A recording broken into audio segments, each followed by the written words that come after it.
আল্লাহ গো আল্লাহ, কতবার একটা ঝামেলায় পড়ে গেছিলাম রে। এই শালার মানুষ হয়েছে বান্দরের চেয়ে বেশি বান্দর। আমি আর মানুষের মধ্যে খেলা দেবো না। পাতে বাড়ি বাড়ি যা ভাবিগারও হুনানে দেবো, তাও ভালো। এই ভাবিরা মাতার হুনানেন, একদারে আমার কাছে আছে লেখা সুদক্ষ কারিগর, ভালোভাবে উপন আনেন। এই ভাবিরা আসেন, মাতার হুনানেন নাকি সুদক্ষ কারিগর আছে আমার কাছে। ভাই দাঁড়ান দাঁড়ান।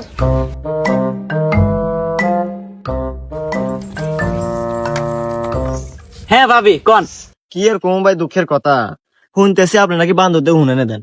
আমার মাথায় না প্রচুর হুন, থুকথুকা হুন। এই হুনের নাকি আপনার ভাই আমাকে দেখতেই পারে না, রায় তুলি টয়লেটের মধ্যে নিয়ে থুয়ে দেয়। আরে ভাবি টেনশন করেন না। আরে আমার জুলমুত খান তো আপনি কি খুঁজতেছে, খালি ঠেকা দিল্লা বসেন, দেখেন কি হরে। ঠেকা দুম মানে? আরে ভাবি মাইন্ড করেন না, আরে মাতা উহুন আনবো। ও আরে ভাবি দেখেন, আপনি দেখেন না আমার জুলমুত খান কি খুশি হয়েছে। যাই হোক, আমার জুলমুত খান মানে আমার বান্দর উহুন আনে দিব, কিন্তু উহুন প্রতি 2 টাকা নাকবো।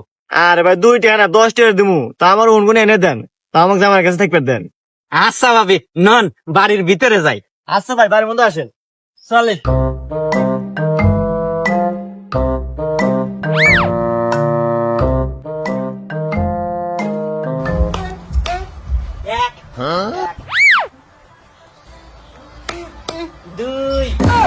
ভাবি এবারেই থাকেন, নরেন না জানি, নরলি করলে আমার জুলমুত খানের আর উঠে যায়।